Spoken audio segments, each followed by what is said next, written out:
Breaking news, breaking news. Yes, this is Doc Hertz with Birds of a Feather. We know they do flock together.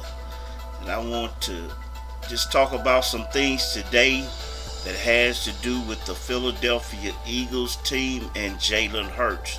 One of the things I'm going to give you my own personal perspective. I've been following Jalen Hurts ever since, man, he was in his first college days at Alabama. And I know what Jalen was going to become. But what I want to talk to you about is why the Philadelphia Eagles picked Jalen and why some of the things are going on the way they are, and most people can't understand what's happening. So I'm going to give you my analysis, my opinion from me watching Jalen all this time, and also being prayerful and hearing from God to the things that were going to happen, and what God blessed me to prophesy and see, and some things I spoke about have come to pass, and it will come to fruition. That Jalen is going to win a Super Bowl. It's going to happen. You're going to see it. So, that being said, I'm going to tell you a little my understanding of why Jalen is with the Philadelphia Eagles and what's going on with that team. Now, I want you to understand that when Jalen came out in Alabama, he had a winning record. I think that year he might have lost one game, maybe two. The second year, I think it was the same thing. Now, when they took Jalen out of the game, what most people didn't know, if you look at Jalen's record as far as yardage, many times when he would be playing and they would get ahead of a team, they would pull Jalen out, sometimes in the third, sometimes in the fourth quarter. And so therefore his numbers weren't running up. Oklahoma, on the other hand, when his quarterbacks were playing and they was throwing the ball all the time, they would run the numbers up. They would keep the quarterbacks in. So I'm going to show you how important that is. Two of the quarterbacks from Oklahoma won the Heisman Trophy, and they won it off of their passing yardages.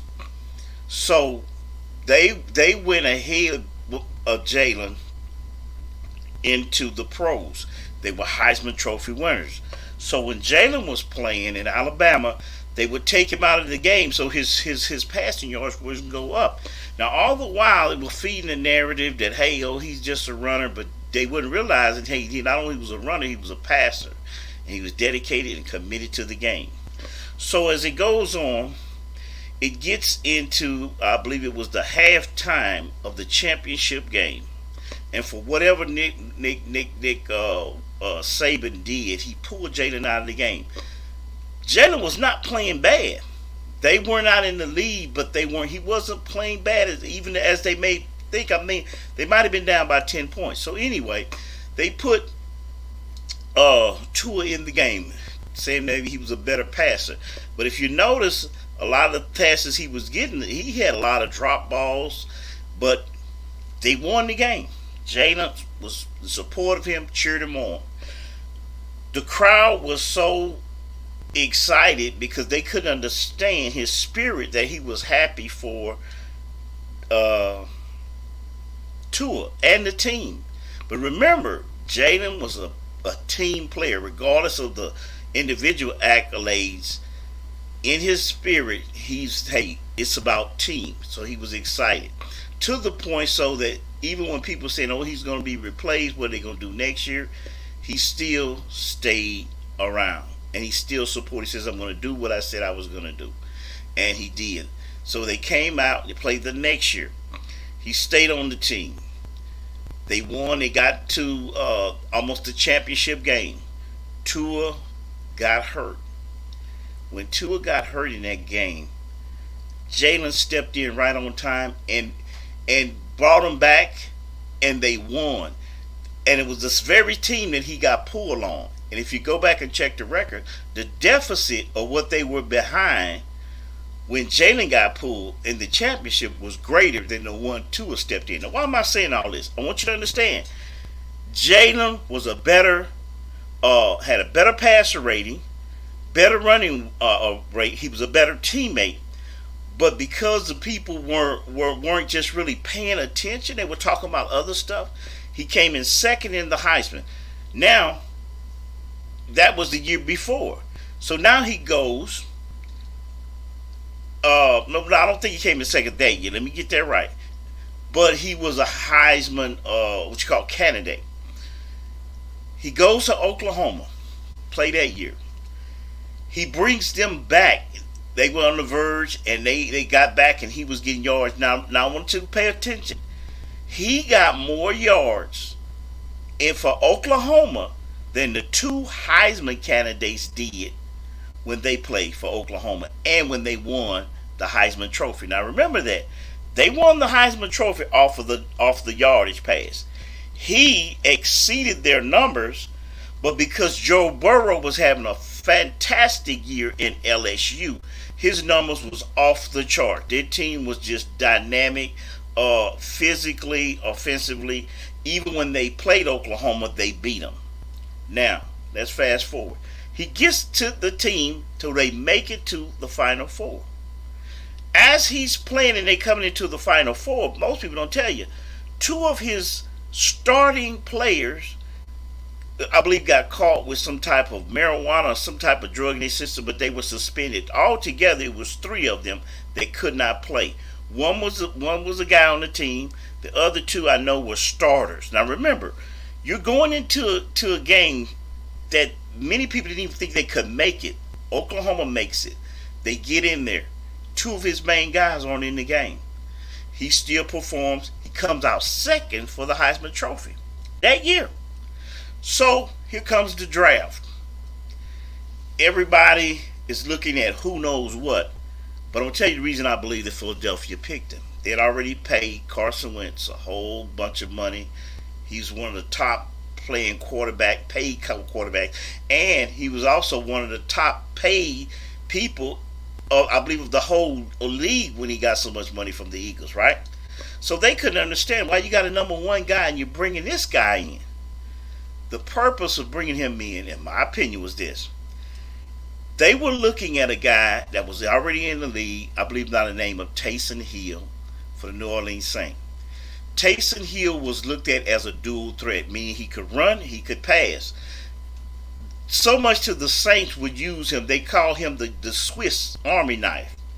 Now, understanding Jalen's temperament, you didn't have to worry about him trying to character where he wanted to usurp his authority over the quarterback. So they knew if they put him in situation, his temperament, if it was genuine what they seen, he was going to be a team player. So if they need you to come in, run some plays, pass some plays, be a help in case Carson gets hurt. Because you got to remember one thing the NFL was doing. Every player, quarterback, they went to a 17 game a year, meaning you add an extra game.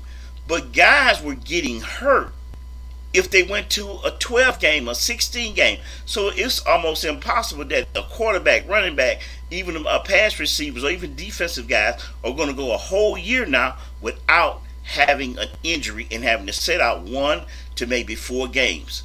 That was automatic. So what they would do was they put him in the game as a human Swiss knife. When he'd run, he could pass. And so therefore that's why they chose him, and he wouldn't have the temperament to try to undermine the quarterback because he was a team player. So what I'm telling you is this. They chose him because he was what they wanted, and he would be the Swiss Army knife to come out and play the way that they figured he'd be a good teammate. But I'm saying this, they didn't really realize what they had. They didn't realize the fortitude, the attitude that he was possessing, what he was going to be. And I'm going to tell you, I understood that from day one. When he was playing ball and I began to watch him play, I began to tell my son, I said, he's going to the Super Bowl. He wasn't even a pro then. I told my son, I said, you know what? I said, there was a lady by the name of Jeremy Lin. I saw her on a video she did on YouTube. I said, she'd be the ideal. And this was before she had even signed the number 3 defensive guy.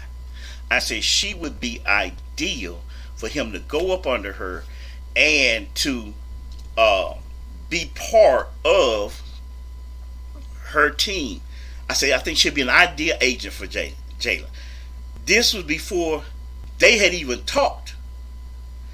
And so therefore, as it comes to pass, she signs up with Jalen. When she signs up with Jalen, I says, okay, they going to the play. I said, now what he needs to go with LeBron James, the guy with LeBron James thing. I said, she needs to hook up with him. Guess what happened? She went and hooked up with him. So everything I'm telling them is going to happen starts taking place. So what I'm saying to you is with Jalen Hurts. Now, you got all of these guys coming in, these rookies. I mean, it's like they looking at 2024. It's going to be the year. But you got guys who are coming to a new light. They're going to be coming into money. They're going to be coming into fame. And how are they going to be handling? You got new coaches. So now they need to focus as a team. Don't forget who you have. That's the quarterback. Get the vision that it's a team sports. And if everybody comes together, they were going to be a winner. I believe that after probably the first year that they started talking to Jalen, especially above Howie, his boss, they began to realize what they really had. That they got a guy who's so unique, who's so beyond his years and his temperament. But we know in life we all go through things, growing pains, learning pains. And so I'm saying this. As much as I come on and I talk about Philadelphia Eagles, birds of a feather, my purpose when I first started, and still is till weight, was basically not so much to promote the team, because I never really followed the Eagles like this. And you notice when I do, I still don't. I don't know much about all the other players in the history.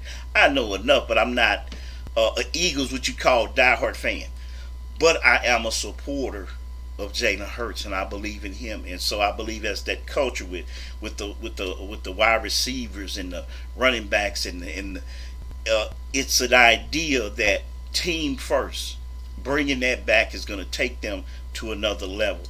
Because believe it or not, he says in the scripture he gives you, he tells you, he says, you may not know now, but you will later on understand. Many of you don't realize that this is a spiritual thing that's happening. It is not coincident that it's even in Philadelphia, the Liberty Bell, the place of what you call the Rocky, the movie that went on and on and on and set box office records and became a nation favorite of the underdog, of the Liberty Bell. Think about that. America is in a state where we need to come back. And also at the same time, what's going on, some of you may have seen some of my videos, it shows the streets of Philadelphia where the people are strung out on drugs, looking like zombies. So now here in this culture, just like in America, you have two worlds. A world where a team is trying to win for the destiny of that city, but also a place where people are struggling, and also another destiny, but that is bound for destruction, all happening in the same place. And so therefore, as things progress in this city, that it would be a beacon light to people to realize, hey, we need to come together. And just if you can make it happen in Philadelphia, you can make it happen in your area where you live. And what I mean making it happen is that when a town pulls together and people pull together, not only will you win a victory in just a sports arena, but in the spiritual arena, and begin to do things on a greater magnitude for mankind. And also let that city be a city where they come in and begin to street through those streets where drugs and heroin, fentanyl, and with LSD and heroin, all those types of drugs that they're using, that people can get help. And that thing will just shine a light all across the world of going back to the principle of first of playing sports. And he may have to take a sports figure. And I believe that to elevate him, because this is the most watched sports in the world, is the NFL football. And so So I believe that God is putting a light, not just in Philadelphia, not in the city of the Liberty Bell, a city of brotherly love, but it's going to bring a whole light onto the brotherly love and the special place that America needs to stand in the forefront and realize that the symbolism is all for a greater point. But what I'm saying, and I wanted to let you know that you cannot sleep on the fact that, and I'm gonna say this: had Jalen Hurts probably been picked in the other rounds and went to a team, because people got probably put on the team that had lesser talent, so that he could show forth his talents. So everything that's happened, the way it happens, it's a purpose in it. And I want you to understand these things are not by mistake. That the Most High has His hand upon this situation, just as He has His hand on you. He has His hand on me, and He has His hand on this world. And it's bigger than sports to get you to see where you need to focus your life and where you need to focus your future. So with that being said, I hope you got something from this. Like I said, this is my opinion of understanding how Jalen got in the position. Yes, it was men's. Yes, it was situation. But I believe that in the long run, it has the divine will of God in this. I'm Doc Hertz, signing out. You be blessed.